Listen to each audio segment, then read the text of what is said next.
Haleluya, puji Tuhan, selamat malam Bapak Ibu Saudara, apa kabarnya? Saya percaya kita semua tinggal dalam berkat dan kasih setia Tuhan yang terus berlimpah-limpah dalam kehidupan kita setiap harinya.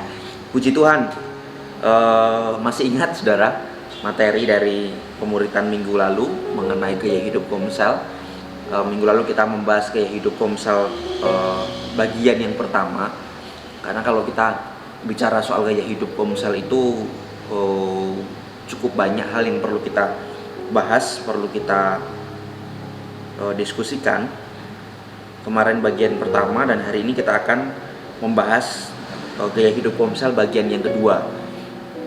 Saya akan belum masuk kepada gaya hidup Komsel sehari-hari. Minggu lalu saya berjanji bahwa minggu lalu saya membahas soal gaya hidup Komsel berkaitan dengan Komsel yang secara formal, artinya Komsel yang ada jumlahnya, ada kegiatan rutinnya. Lalu saya janji hari ini akan membahas Komsel yang lebih bebas dan tidak terikat dengan jumlah, lalu bertemu dengan siapapun kita bawa gaya hidup Komsel itu sehari-hari. Saya akan singgung itu sedikit, tetapi sepertinya akan tidak sempat terbahas. Jadi saya akan masih membahas sambungan dari yang kemarin. Jadi Komsel yang secara formal. Tapi saya review sebentar Saudara untuk menyegarkan ingatan kita mengenai gaya hidup Komsel minggu lalu. Masih ingat Saudara definisi yang saya berikan?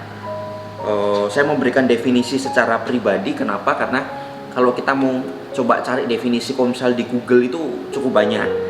Dan J11 di pemuritan tentang Komsel yang pertama kali sudah menyinggung mengenai Komsel itu sendiri, mengenai Komsel yang adalah mulai dari kumpulan sel-sel yang membentuk jaringan dan sebagainya. Saudara bisa cek itu lagi, bisa saksikan itu lagi. Maka dari itu saya memberikan definisi saya secara pribadi bahwa Komsel itu di mana saja, kapan saja, dengan siapa saja, jumlahnya berapapun, asal di dalamnya itu ngomongin Yesus, membicarakan soal firman Tuhan, meskipun bobotnya itu tidak sama seperti ibadah atau kebaktian di gedung-gedung gereja yang panjang, meskipun itu hanya sebagian kecil, hanya omongan yang mungkin dalam tanda kutip diselipkan, tetapi asalkan itu dilakukan, bagi saya itu adalah Komsel. Maka Komsel bukan sekedar sebuah kegiatan rutin, tapi adalah gaya hidup. Karena meskipun kita punya Komsel secara tetap, punya jadwal Komsel, misalkan kita tetapkan bahwa kita punya Komsel yang anggotanya yang seperti pernah saya singgung 6, 7, 8, 9, 10 atau sampai mungkin 12 orang. Tetapi selain hari itu kita bisa tetap berhubungan dengan teman-teman kita yang lain melalui WhatsApp. Mungkin kita main ke rumahnya, kita mungkin ketemuan untuk makan sama-sama, itu bisa kita lakukan, itu sangat mungkin dilakukan. Itulah mengapa Komsel itu bukan sekedar kegiatan rutin, melainkan Komsel itu adalah gaya hidup. Dan kita sepakat bersama bahwa Komsel ini tetap sentralnya adalah Yesus. Bukan berarti kemudian ngobrol ngalor ngidul, ngobrol kesana kemari tanpa arah tujuan.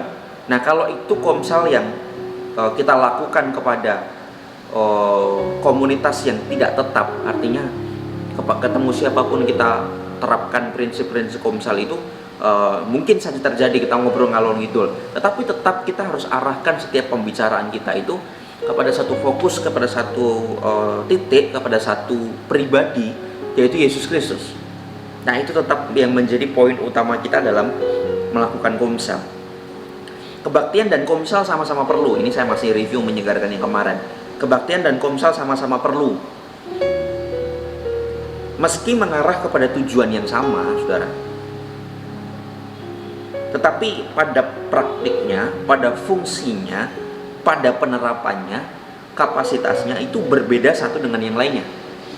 Saya sudah singgung kemarin bahwa Komsel itu memungkinkan untuk di dalamnya aktivitasnya itu lebih interaktif. Artinya bisa berdiskusi, bisa ada timbal balik. Seperti ibadah tidak bisa kemudian ketika pengkhotbah menyampaikan firman Tuhan kemudian langsung ditimpali oleh jemaat, tidak bisa. Tetapi dalam Komsel ini sangat mungkin terjadi. Bukan berarti debat, saudara ya, tetapi kemudian bisa bertanya ketika ada hal yang belum mengerti, mungkin langsung bisa berdiskusi, sharing, curhat, dan lain sebagainya. Maka lebih interaktif, lebih aplikatif. Jadi bukan hanya bersifat kemudian bisa memungkinkan satu kegiatan tertentu isinya pendalaman Alkitab, tetapi itu pun kemudian langsung direfleksikan dengan kehidupan kita sehari-hari. Karena biasanya setelah mungkin ada renungan, setelah mungkin ada penyampaian firman Tuhan dalam satu waktu tertentu, bisa juga setelah itu kemudian dilanjutkan dengan sharing. Artinya apa yang didapat dari firman Tuhan tadi dihubungkan dengan kehidupan sehari-hari, penerapannya dalam kehidupan sehari-hari. Apakah hari-hari ini kita juga sedang mengalami apa yang disampaikan lewat firman itu, apakah tema itu sejalan, relevan dengan kehidupan kita sehari-hari. Lalu Komsel juga lebih dinamis, acaranya lebih variatif, tidak melulu. Bisa jadi seperti ini, saudara, kita dalam satu bulan mungkin kita sepakat ketemuan 1 minggu 1 kali. Jadi dalam 1 bulan itu ada waktu 4 kali kita ketemuan dengan Komsel kita. Nah, bisa acaranya itu variatif, bisa ada acara khusus pujian penyembahan, ada acara khusus mungkin pendalaman Alkitab, mungkin mengundang Cewon-Wan, Bapak Gembala, atau siapapun untuk mungkin mengisi pendalaman Alkitab dalam Komsel itu. Bisa juga memungkinkan untuk acara-acara lain seperti games, acara lain seperti mungkin sharing, acara lain seperti bahkan mungkin keluar dari sesuatu yang sifatnya dalam tanda kutip seperti kegiatan agamawi.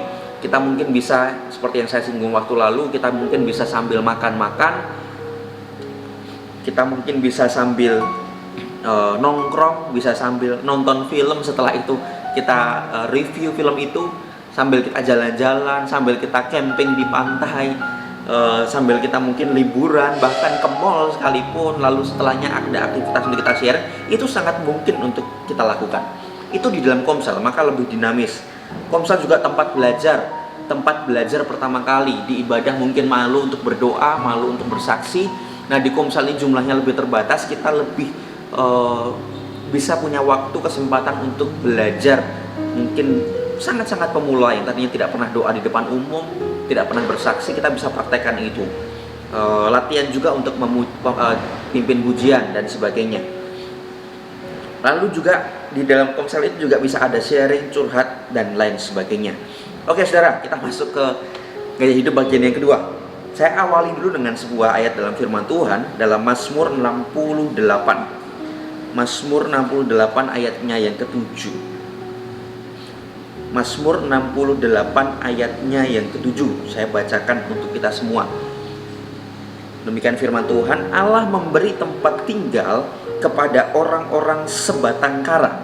Ia mengeluarkan orang-orang tahanan sehingga mereka bahagia, tetapi pemberontak-pemberontak tinggal di tanah yang gundul.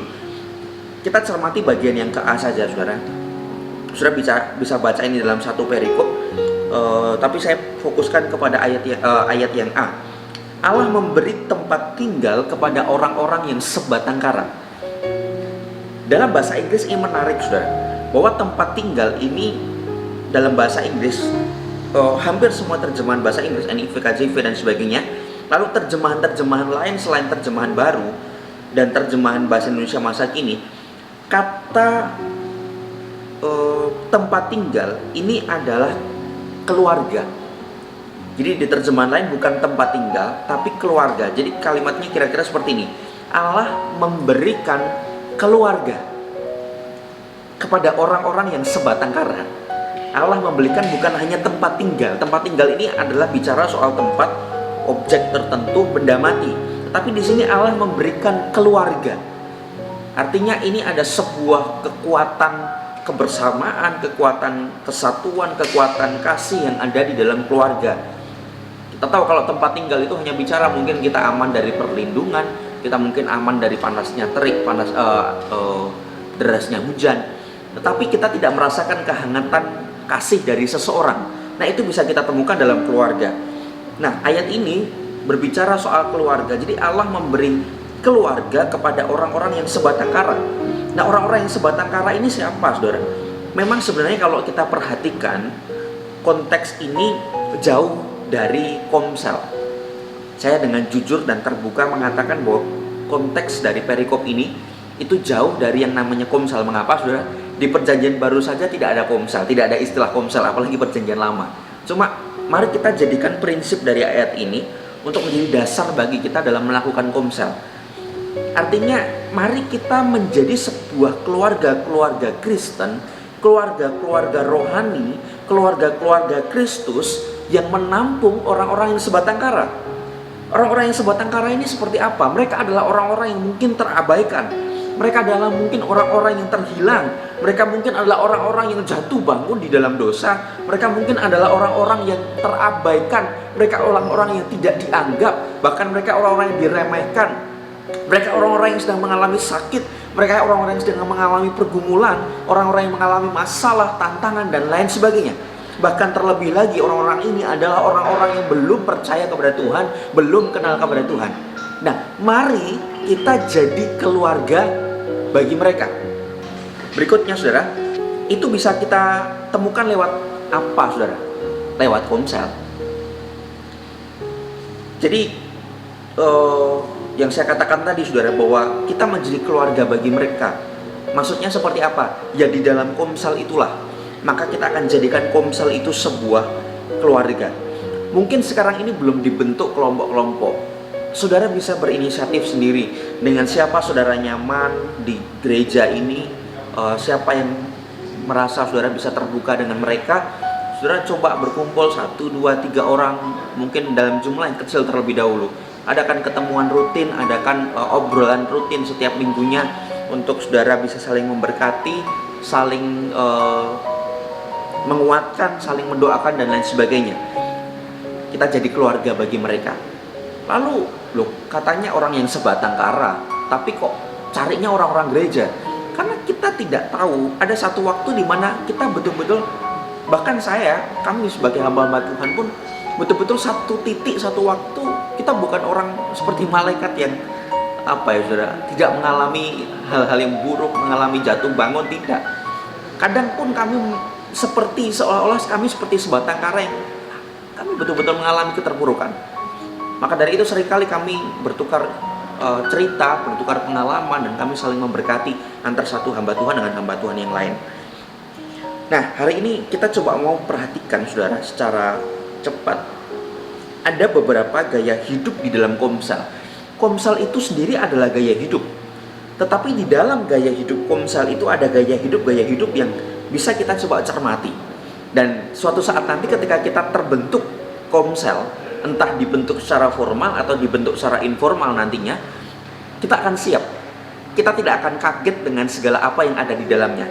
Tapi satu hal yang saya mau tegaskan, bahwa tidak ada komsel yang sempurna. Sekali lagi saya katakan, tidak ada komsel yang sempurna.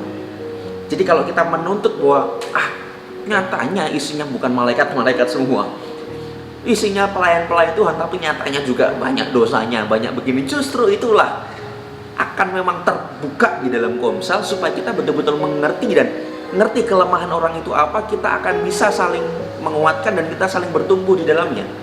Jadi sekali lagi, tidak ada komsel yang sempurna. Katanya kesempurnaan hanya milik Allah. ya saya setuju, saudara. Memang tidak ada komsel yang sempurna, tetapi perhatikan dan catat ini baik-baik. Komsel harus mengarah kepada kesempurnaan di dalam Kristus.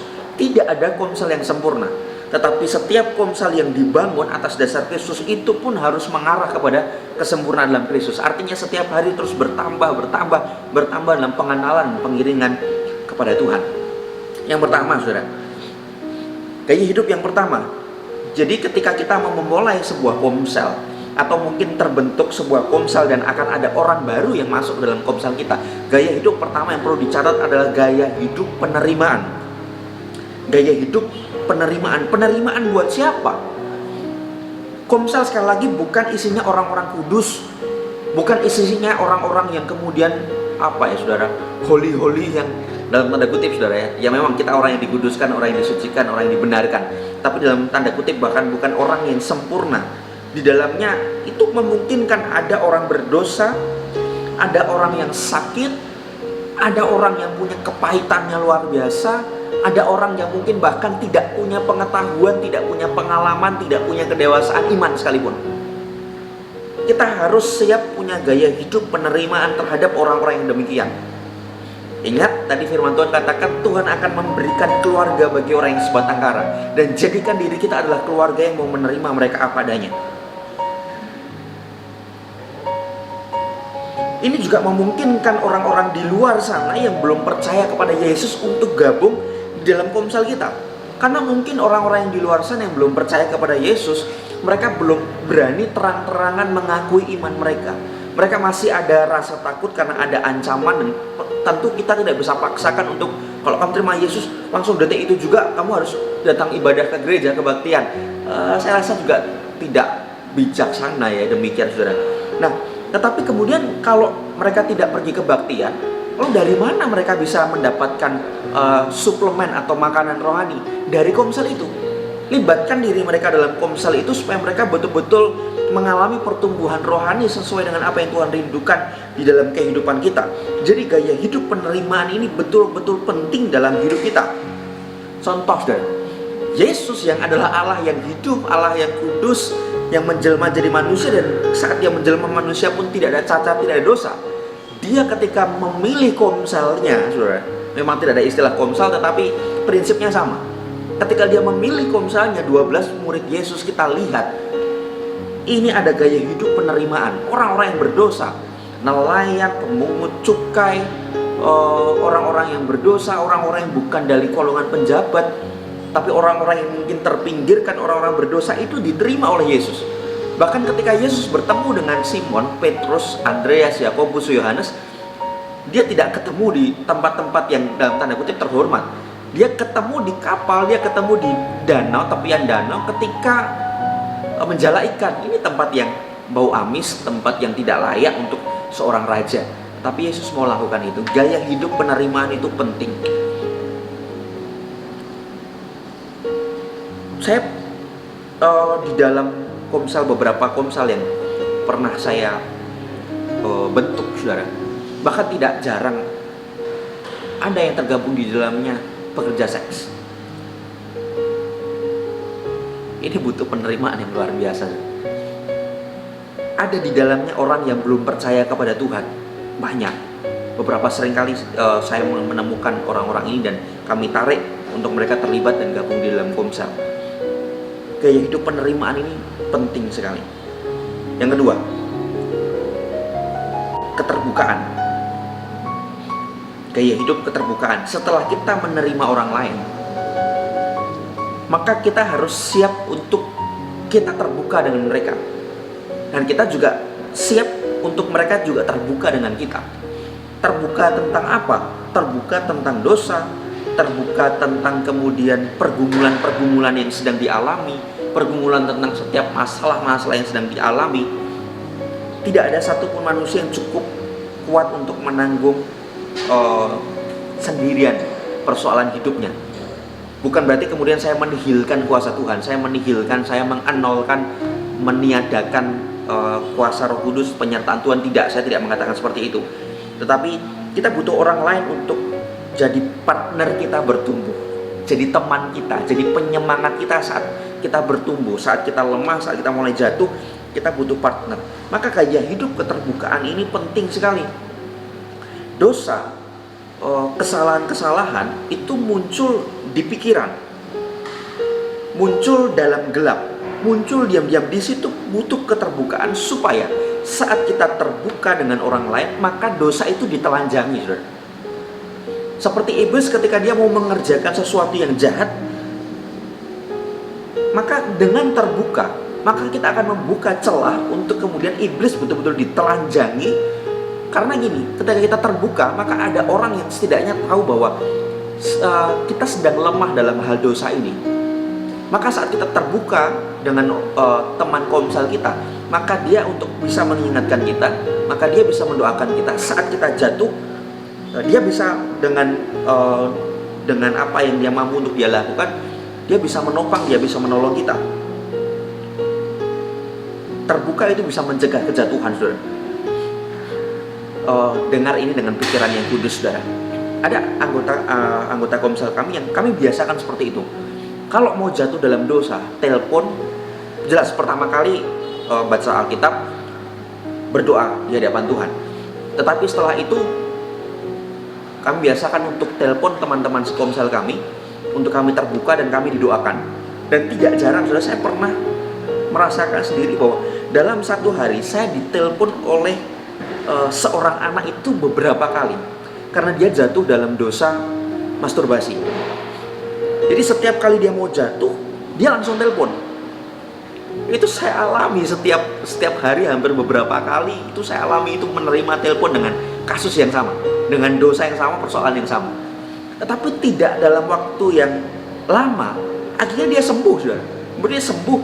Karena apa, saudara? Ketika dia mau jatuh, kemudian ada yang mengingatkan, ada yang support, ada yang menyemangati, ada yang mendoakan. Maka betul-betul keterbukaan itu dapat mencegah kejatuhan. Nah, tapi masalahnya ini, saudara, jangan melihat kejatuhan, karena orang lain kan sudah terbuka, saudara. Nah, kita melihat kejatuhan orang lain, kita melihat dosa orang lain.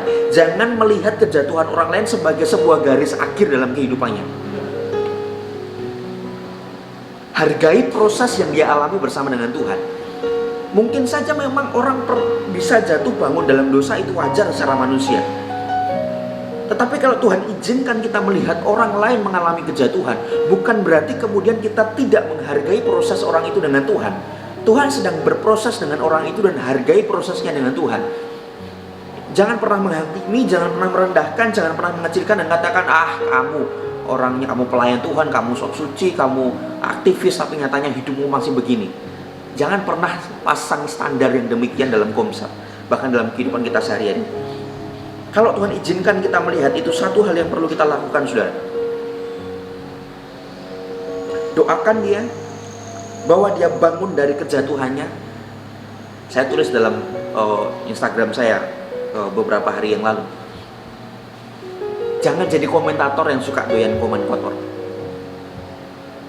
Support, semangati, katakan bahwa kamu berharga, bahwa kamu bisa bangun dari dosa itu.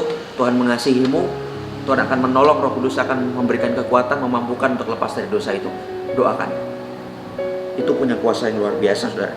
Gaya hidup yang ketiga, setelah kita menerima orang lain, kemudian ada keterbukaan dalam komsel itu, gaya hidup saling mendoakan ini penting. Jangan tunggu saat, makanya saudara, kenapa komsel ini menjadi gaya hidup? Karena bukan berarti kita bisa didoakan saat kita ada pertemuan rutin saat komsel, hari Jumat, hari Kamis, atau hari apapun, nunggu hari Jumat lah, tak minta doa. Kita bisa minta itu kapanpun. Mungkin kita punya grup WhatsApp, kita mungkin bisa ada yang satu orang yang paling kita percaya dalam komsel itu, kita bisa telepon dia, minta didoakan. Gaya hidup saling mendoakan ini penting. Dan ini yang tidak akan ditemukan dalam komunitas-komunitas lain, saudara. Mungkin saudara merasa bahwa komunitas A lebih bisa dipercaya, komunitas hobiku lebih bisa dipercaya, komunitas olahragaku bisa dipercaya, komunitas jalan-jalan, komunitas nongkrongku lebih bisa dipercaya. Tetapi satu hal yang tidak bisa saudara didapatkan luar sana, yaitu adalah saling mendoakan. Dan itu bisa sangat-sangat mungkin terjadi, mungkin saudara dapatkan, saudara rasakan, saudara alami di dalam komsel. Gaya hidup saling mendoakan. Seberapa sering setiap hari saya ditelepon sampai detik ini, saudara. Sampai detik ini anak-anak komsel saya, adik-adik komsel saya masih telepon saya hampir setiap hari. Ada orang yang katakan, Kak Oni tolong doakan saya, Oni doakan saya. Anggota komsel saya yang ada yang ibu-ibu mengatakan, Oni doakan saya. Yang ada bapak-bapak, Oni doakan saya. Dan tidak jarang juga mereka meminta sesama anggota komsel untuk saling mendoakan satu dengan yang lainnya. Seringkali kami menaikkan pokok doa sama-sama. Seringkali kami terbatas karena kami terbatas waktu, tempat kami sudah berjauhan, tapi kami masih bisa saling mendoakan. Beberapa hari sekali kami telepon bersama-sama lewat WhatsApp. Kemudian kita telepon sama-sama saling mendoakan. Ini penting sekali, saudara. Saling mendoakan. Begitu sakit langsung telepon. Begitu bukan berarti kemudian ini tidak mandiri dan kita bisa berhubungan dengan Tuhan. Bukan berarti saya tidak mengatakan demikian. Tetapi sekali lagi perlu juga kita sebuah komunitas untuk kita saling mendoakan satu dengan yang lain. Sebab 2-3 orang berkumpul dalam nama Tuhan sepakat dan sesuatu, Tuhan akan mendengarkan setiap doanya. Setelah kita punya gaya hidup penerimaan, gaya hidup keterbukaan, gaya hidup saling mendoakan, jangan lupa kita juga harus punya gaya hidup persekutuan. Senang bersekutu, tidak senang menyendiri di rumah, ngalamun, stres, dijawel setan, pikirannya melayang kemana-mana, lebih banyak menghabiskan waktu untuk nonton drakor yang anak-anak muda, ibu-ibu nonton infotainment, nonton gosip, nonton sinetron, bapak-bapak nonton berita. Manfaatkan waktu-waktu yang ada, boleh hal-hal itu, tapi juga manfaatkan waktu untuk suka bersekutu. Kami terapkan sering-sering sekali sudah di Magelang, pulang ibadah, ngobrol satu dengan yang lainnya, pulang ibadah sempat waktu untuk makan, untuk ngapain? Bukan hai nggak jelas, tetapi kami ngomongin Tuhan. Seringkali khotbah tadi yang disampaikan kemudian kita kupas lagi, oh kamu terberkati lewat apa tadi, firman apa tadi, kemudian kita saling sharing dan kita saling terberkati dengan itu. Jadi gaya hidup persekutuan itu sangat penting sekali. Dalam gaya hidup persekutuan itu juga ada gaya hidup penyembahan, ada gaya hidup pujian kepada Tuhan. Kemudian berikutnya yang keempat, gaya hidup saling menularkan apa yang baik. Jadi di dalam komsel memang ada kelemahan-kelemahan yang didapati dari satu orang ke orang yang lain. Yang satu suka marah, yang satu orangnya nggak sabaran, yang satu orangnya berisik, cerewetnya minta ampun, yang satu suka gosip, yang satu macam-macam kelemahannya. Nah, di dalam komsel ini kita harus punya gaya hidup saling menularkan apa yang baik. Jadi apa yang baik dalam diri saya harus tularkan itu ke orang lain. Kalau saya orangnya sabar, saya harus tularkan itu ke orang lain supaya mereka itu terberkati dan itu terbangun, dan kemudian mereka bisa lebih sabar dan lain sebagainya. Jadi gaya hidup saling menularkan ini penting, karena sekali lagi tidak ada komsel yang sempurna, tetapi pastikan komsel kita bergerak kepada arah kesempurnaan di dalam Kristus, maka perlu saling menularkan apa yang baik. 5. Gaya hidup memuridkan. Setelah kita menularkan apa yang baik tidak cukup. Menularkan apa yang baik ini bisa bicara soal aktivitas, soal karakter, soal kepribadian dan sebagainya. Tetapi kita juga perlu gaya hidup memuridkan.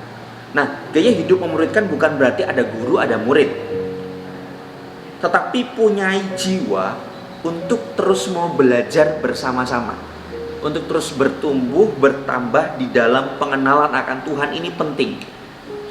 Dari kecil sampai besar kita tahu bahwa Tuhan itu penyembuh, toktil, gitu terus sampai akhir. Kita tidak tahu bahwa Tuhan itu lebih hebat dari apa yang kita pikirkan selama ini. Dan kita mau dimuridkan di dalam komsel itu untuk kita terus bertumbuh dalam pengenalan kepada Tuhan. Dan hal-hal yang jahat, hal-hal yang tidak baik, hal-hal yang kurang baik dalam hidup kita itu dikikis pelan-pelan dalam komsel. Itulah pemuritan. Jadi bukan berarti kemudian ada guru lalu mengajar, bukan seperti itu. Tetapi sekali lagi bisa memungkinkan ada dalam waktu-waktu tertentu ada pendalaman Alkitab, itu sangat dimungkinkan. Tetapi bukan berarti kemudian ada guru terus yang seperti kayak di sekolah mengajar, bukan seperti itu memuridkan. Jangan juga mau komsel kita hanya mau yang simpel-simpel, yang sederhana-sederhana, bicara soal pertolongan Tuhan, terus bicara soal ucapan syukur, terus bicara soal mengandalkan Tuhan, terus tetapi kita tidak mau dimuridkan dalam hal-hal yang lebih lagi, sampai kepada kita seperti guru agung kita. Matius 28 ayat 19, saudara. Ini ayat yang saya percaya kita tahu sama-sama. Pergi jadikanlah semua bangsa muridku. Jadi bukan muridku ini ku besar, bukan ku kecil. Maka dari itu tidak ada guru, tidak ada murid. Gurunya adalah Tuhan Yesus. Dan melalui siapapun yang ada di dalamnya saling memuridkan. Ini penting.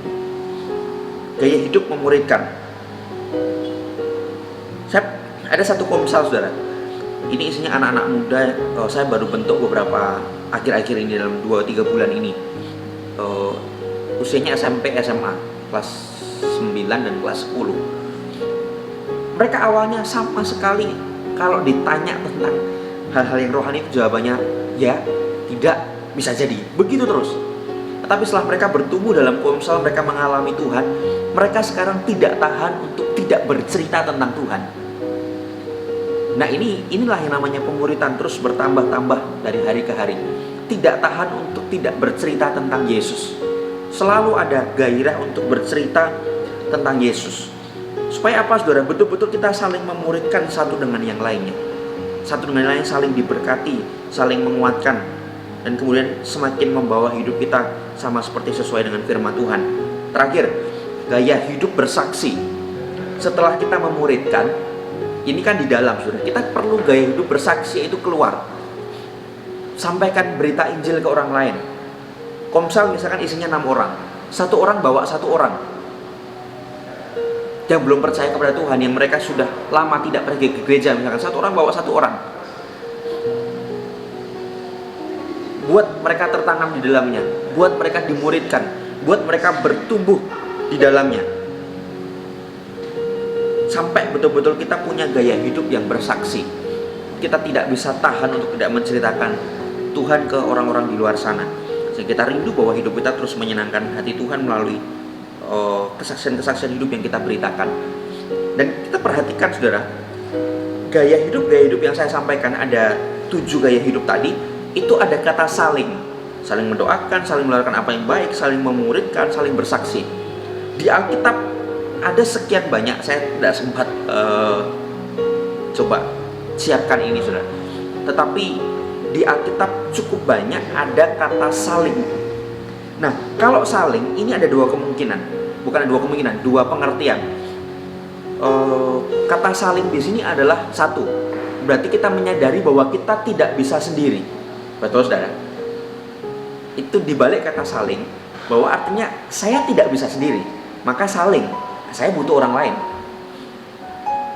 Tetapi mungkin ada di antara kita yang kita merasa bahwa aku sudah hebat, rohaniku sudah baik-baik saja. Tapi ada pengertian yang kedua, orang lain butuh kita, orang lain butuh saya. Pahami ini dan tanamkan ini baik-baik dalam hati kita. Kalau kita mungkin selama ini kita merasa bangga bahwa saya baik-baik saja, saya bisa bertumbuh sendiri. Tetapi ingat yang kedua, orang lain butuh saya. Tapi lebih baik 2 pengertian ini kita tanamkan dalam hati kita, maka akan tercipta gaya hidup saling mendoakan, saling melakukan apa yang baik, saling menerima, saling terbuka, saling memuridkan, saling bersaksi, saling bersekutu, saling dan sebagainya. Bagian terakhir sudah, ayat firman Tuhan kita baca dalam Kisah pasal 2 ayat 41 sampai ayat 47. Saya tidak akan bahas ayat-ayat ini, tetapi saya akan bacakan saja ayat ini dan saudara renungkan ini baik-baik di rumah saudara masing-masing. Betapa ini luar biasa gaya hidup saling yang dimiliki oleh jemaat yang pertama-tama. Ayat 41 sampai 47 pasal 2 Kisah Para Rasul. Cara hidup jemaat yang pertama. Orang-orang yang menerima perkataannya itu memberi diri dibaptis, dan pada hari itu jumlah mereka bertambah kira-kira 3.000 jiwa. Pertama 3.000 jiwa. Mereka bertekun dalam pengajaran rasul-rasul. Ini gaya hidup pemuritan. Dan dalam persekutuan, gaya hidup persekutuan. Mereka selalu berkumpul untuk memecahkan roti. Ini sentral mereka adalah Yesus. Dan berdoa, gaya hidup berdoa. Maka ketakutanlah mereka semua sedang rasul-rasul itu mengadakan banyak mujizat dan tanda. Persekutuan yang di dalamnya ada Kristus, komsel yang di dalamnya ada Kristus, maka ada tanda-tanda mujizat yang heran dan ajaib. Waktu-waktu yang berikutnya saya akan banyak bersaksi bagaimana komsel-komsel yang pernah saya bertumbuh di dalamnya.